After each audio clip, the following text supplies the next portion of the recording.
Hello people and family, welcome back to another episode. Like for me, subscribe for me, share, tap that bell so you get notified every time a new video comes out. So, self-care again. Why self-care again? About a year or so ago, I did a video on self-care and checking in with yourself and incorporating self-care, which you can find that link below in the comments if you would like to view that again. In this video, I discussed the following things when it comes to checking in with yourself. Am I still interested in things as much as I once was? Am I irritable, angry, or on edge? Am I drinking alcohol more than usual? Has my sleep quality or quantity diminished? Has there been a change in my appetite, my weight, my energy? Have others commented on the change in my mood or behavior? Self-care is different for every person. It is a simple concept of taking care of yourself to live a fulfilling life. This means caring for yourself both physically and mentally. And in the previous video, I further discussed the following when it comes to self-care: restful sleep, meditating, exercising, doing things that make you feel good about yourself, eating healthy, traveling, trying something new, relaxing on the beach, spending time with a friend, splurging on a luxury, just to name some. The type of self-care doesn't matter. Rather, the effect the event you choose has on your mental health. So, this brings me to today's self-care again. Often we think of self-care, we think of the things mentioned in the previous video. However, let's look at another perspective and what else self-care is and looks like.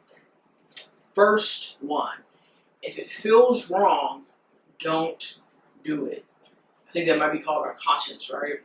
Or that gut feeling.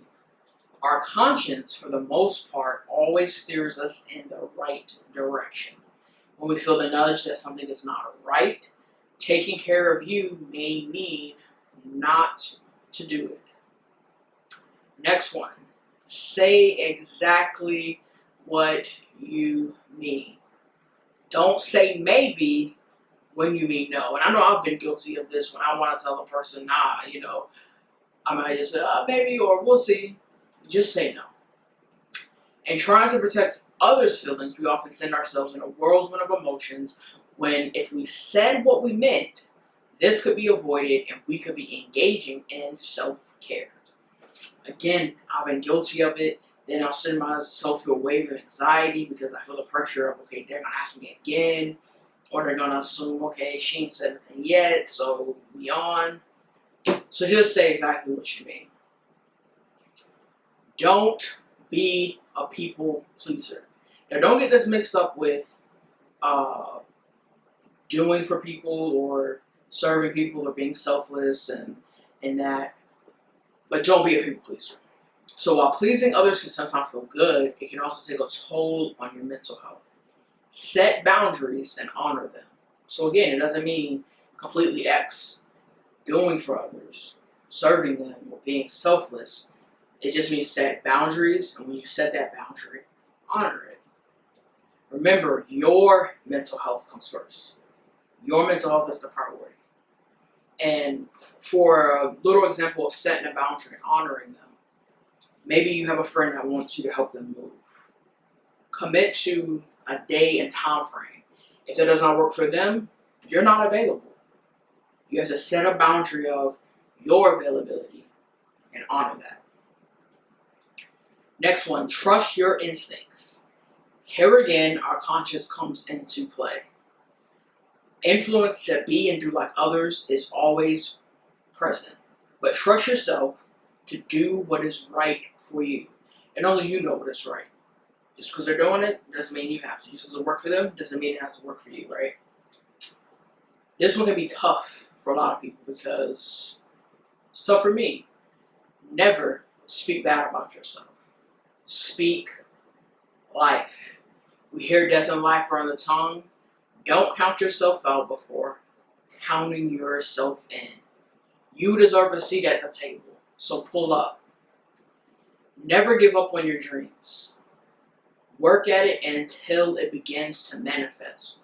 Remember, struggles lead to success. I'm saying it again. Struggles lead to success. The next two, I'm just kind of intertwine them. Don't be afraid to say no. Don't be afraid to say yes. And I think that this definitely goes back to say what you mean, right? If it's no, say no. If it's yes, say yes. And I'm going to leave that one right there. Next one, be kind to yourself. The relationship you have with yourself sets the tone for all other relationships you have. You show people how to treat you. So treat yourself good. Let go of what you cannot control. This can be an absolute life changer.